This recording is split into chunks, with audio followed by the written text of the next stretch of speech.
اعوذ باللہ من الشیطان الرجیم بسم اللہ الرحمن الرحیم اللہم صلی علی محمد وآل محمد وعجل فرجہم۔ درود ابتدا رب کریم کے پاک و ببرکت نام سے جو بڑا مہربان نہایت رحم والا ہے۔ درود نبی مکرم حضرت محمد مصطفیٰ صلی اللہ علیہ وآلہ وسلم پر اور ان کی آل پاک پر۔ میرا آج کا ٹاپک، میں اس کو بتانے سے پہلے چھوٹی سی چیز بتا دوں کہ میں یہ ٹاپک لے کے کیوں آیا اور میں یہ کام کیوں کرنے جا رہا ہوں۔ سب سے پہلے یہ بڑا رسک ہے، رسکی کام ہے، لیکن میں بتاؤں گا، میں اپنے بچوں کو بتاؤں گا کہ ایک دوسرے کو نہ مارو، ایک دوسرے پہ توہین رسالت کے فتوے نہ لگاؤ، نہ جھاڑو۔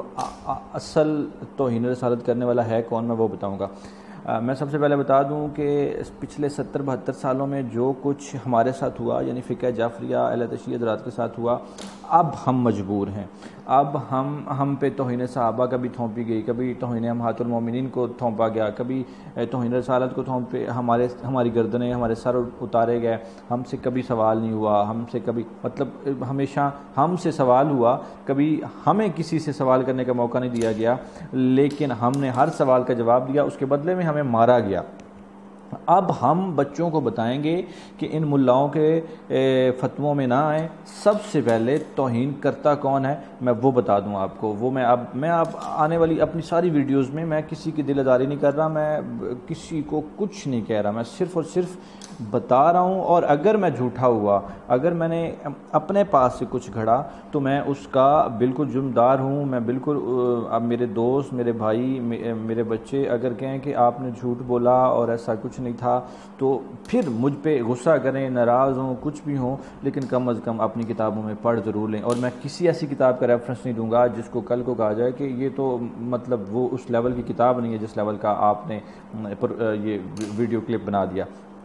تو سب سے پہلے میں ایک چیز بتاتا جاؤں، کوئی غیر مسلم اگر میری ویڈیو یہ دیکھ رہا ہے تو میں ایک چیز کلیئر کر دوں کہ جو چیز میں بیان کرنے لگا ہوں یہ چیز بالکل ان لوگوں کی گھڑی ہوئی ہے جو اینٹی رسول خدا تھے، جو حضور کو اس وقت بھی نہیں تھے مانتے، مجبوراً انہیں ماننا پڑا۔ تو یہ وہ لوگ ہیں، ان کا اسلام سے کوئی تعلق نہیں، اس چیز کو اسلام کے ساتھ نہ جوڑا جائے۔ ہم مجبور ہیں، ہم صرف بچوں کو بتانا چاہ رہے ہیں کہ شیعہ بدعتی، شیعہ توہین کرتے ہیں، شیعہ رافضی ہیں۔ مطلب 70-72 سالوں میں ہم نے یہ سارے فتوے اپنے اوپر سن لیے اور ہم جواب دے کے تھک چکے ہیں۔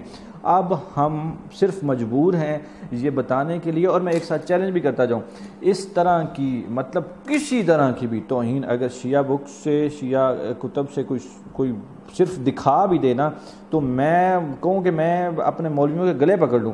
لیکن الحمدللہ میری فقہ جعفریہ ہے، جعفر صادق کی فقہ ہے، تو الحمدللہ اس فقہ میں آپ کو کچھ نہیں ملے گا۔ لیکن آپ نے ہم پہ الزام لگائے، الٹا چور کوتوال کو ڈانٹے، جو بھی اگر مجھ سے غلطی ہو جائے تو اس طرح کے الزام لگائے، کیوں نہیں سامنے آ کے ہمیں جواب دیتے کہ یہ کیا ہو رہا ہے؟ تو کوئی غیر مسلم سن رہا ہے تو یہ بالکل اسلام کا اس سے کوئی تعلق نہیں، بس اسلام میں یہ کوئی ایسے کریکٹر تھے، یہ وہ لوگ تھے جو ابو سفیان کو تو اچھا سمجھتے تھے لیکن اور اس کے ساتھ رضی اللہ بھی لگاتے تھے، لیکن ابو طالب کو انہوں نے کافر کہا۔ میں ان کو بتا دوں کہ ابو سفیان اسلام کا سب سے بڑا دشمن ہے، اور حضرت ابو طالب، جناب ابو طالب علیہ السلام اسلام کے سب سے بڑے محب اور اسلام کے سب سے بڑے مدد کرنے والے ہیں۔ تو یہ ابو سفیان جو اسلام کا سب سے بڑا دشمن تھا اس کو تو ہیرو سمجھتے ہیں، لیکن جناب ابو طالب علیہ السلام جو سب سے بڑا اور سب سے پہلے اسلام کی مدد کرنے والے ہیں ان کو کافر سمجھتے ہیں۔ اب میں رشتہ بتا دوں، ابو سفیان جاہلوں کا باپ، خبیث اور غیر مسلم اور اسلام کا دشمن، رسول خدا کا دشمن ہے۔ جناب ابو طالب وہ ہیں جنہوں نے رسول اکرم حضرت محمد مصطفیٰ صلی اللہ علیہ وآلہ وسلم کی پرورش کی، بچپن میں ان کے پاس رہے، پرورش کی، ان کے گھر پلے، اسلام کی خدمت کی، اور حضور کے ساتھ محبت کیا تھی وہ کبھی آپ کو ٹائم ملے تو ضرور پڑھیے گا، میں ایک ویڈیو کلپ میں آپ کو نہیں بتا سکتا۔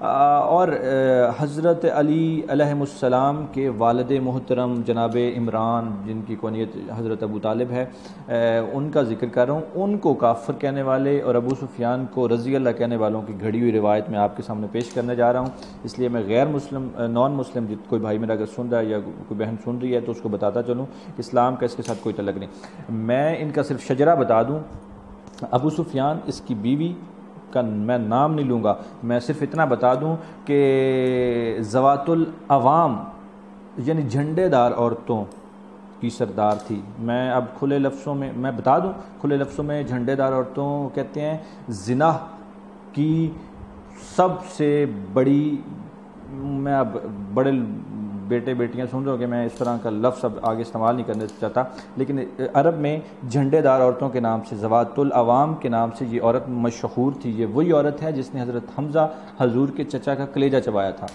یہ ابو سفیان کی بیوی ہے۔ اور دوسرا ہیرو ان کا معاویہ، جس نے ہر جگہ پہ حضرت علی المرتضیٰ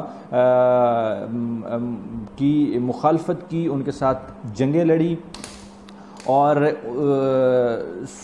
شب و ستم اس نے سٹارٹ کروایا۔ میں شب و ستم کے لفظی معنی آپ کو بتاتا چلوں، حضرت علی، میں وہ لفظ حضرت علی کو گالیاں دلواتا تھا ممبروں پہ، اور جمعے کے خطبے میں واجب اس نے قرار دیا ہوا تھا، جو نہیں تھا کرتا اس کو کوڑے مارے جاتے تھے کہ حضرت علی کو گالیاں دی جائیں۔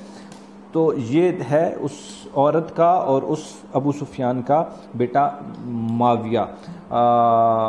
یہ معاویہ اس کا بیٹا جس نے حضرت حمزہ جناب حضرت محمد مصطفیٰ کے چچا کا کلیجہ چبایا، اور یہ عورت اس معاویہ کی ماں ہے۔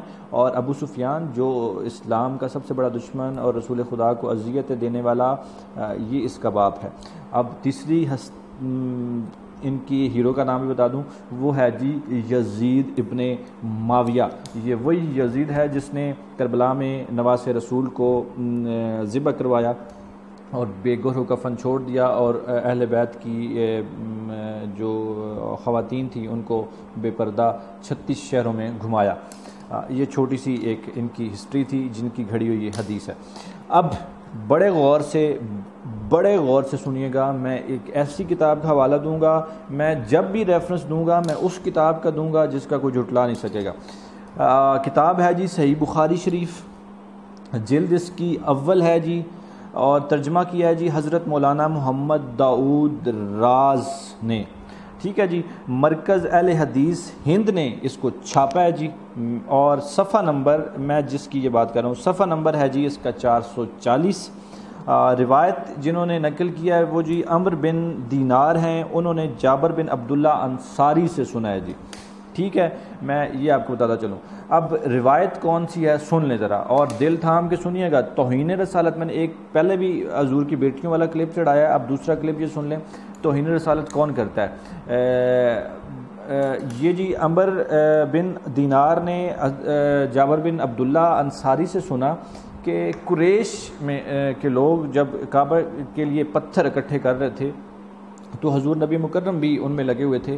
حضور نے تہمت، یعنی میں آسان لفظوں میں سمجھا دوں، لنگ باندھا ہوا تھا، تہمت باندھی تھی، لنگ باندھا ہوا تھا، تو حضور بھی پتھر اٹھا رہے تھے۔ تو حضور پتھر اٹھا کے لا رہے تھے، تو حضور کے چچا حضرت عباس نے کہا کہ بھتیجے آپ، میں وہاں پہ لفظ تو کا لکھا ہوا ہے لیکن میں آپ بولوں گا، آپ اس لنگ کو اتار کے اپنے کندھے پہ پتھر کے نیچے کیوں نہیں رکھ لیتے؟ تو حضور نبی مکرم نے اپنے لنگ کو اتار لیا، لنگ باندھا ہوا تھا، صرف حضور نے لنگ باندھا ہوا تھا۔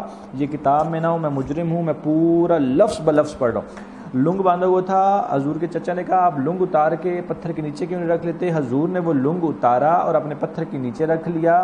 حضور کا یہ پتھر کے نیچے لنگ رکھنا ہی تھا، اور حضور نے اور کپڑے نہیں تھے پہنے ہوئے، تو غش کھا کے گر گئے حضور فوراً۔ تو اس کے بعد حضور کو کبھی، میں کیسے وہ لفظ کہوں، حضور کو کبھی ننگا نہیں دیکھا گیا، توبہ نعوذ باللہ، توبہ نعوذ باللہ، یہ بخاری شریف، ننگا نہیں دیکھا گیا۔ یہ دوسرے نمبر پہ نیچے انہوں نے تفسیر میں یہ بھی لکھا ہے کہ حضور نے جب لنگ اتارا تو فوراً ایک فرشتہ نازل ہوا اور اس نے فوراً وہ لنگ پکڑ کے حضور کا دوبارہ سے باندھ دیا۔ ٹھیک ہے. اور حضور بچپن سے ہی بڑے شرمیلے تھے اور کنواری عورتوں سے بڑی شرم کرتے تھے. یار کس کے بارے میں کیسے لفظ استعمال کر رہے ہو؟ تم لوگوں کو کوئی ہوش ہے؟ کچھ زندہ ہو یا مر چکے ہو؟ تمہاری ضمیر تو مر چکے ہیں ہمیں پتہ ہے، لیکن بکواس کیسے لکھ رہے ہو؟